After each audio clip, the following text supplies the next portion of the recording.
రాయదుర్గం పట్టణంలో అంబేద్కర్ నగర్ 19వ వార్డులో గత 10 రోజులుగా నీరు వదలకపోవడంతో ఈరోజు ఉదయం మహిళలు ప్రజలు మోల్కా కాల్పూర్ రోడ్డుపై బిందెలతో రోడ్డును అడ్డంగా కూర్చుని మున్సిపల్ అధికారులపై నిరసన వ్యక్తం చేశారు.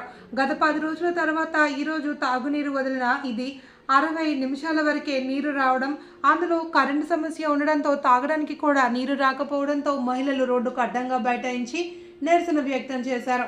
మున్సిపల్ అధికారులు వచ్చి సర్ది చెప్పే ప్రయత్నం చేసిన మహిళలు మాకు నీరు వదిలే వరకు రోడ్డుపైనే కూర్చుంటామని రోడ్డుకు అడ్డంగా కూర్చున్నారు. మున్సిపల్ అధికారులు వేసవికాలంలో 10 రోజులైనా నీరు వదలకపోవడంతో ఇలాంటి సమస్యలు రావడంతో అధికారులు నీటి సమస్యను త్వరగా పరిష్కరించాలి అని 19వ వార్డు మహిళలు మున్సిపల్ అధికారులను కోరుతున్నారు.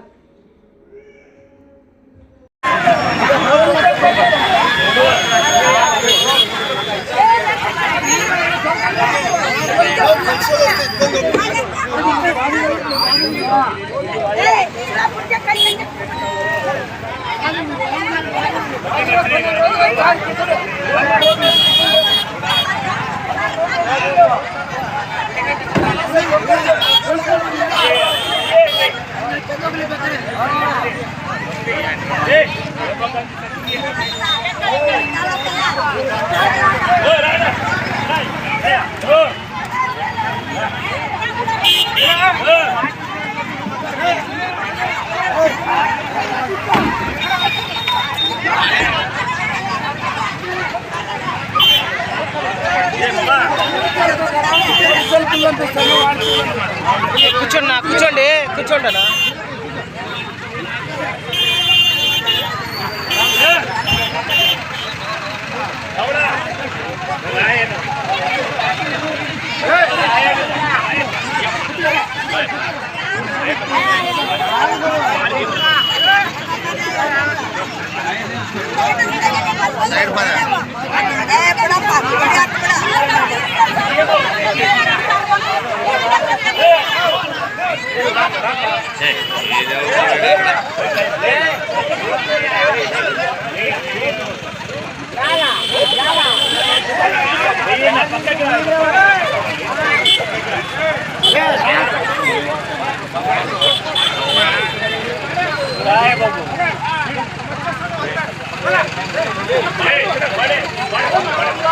బాబు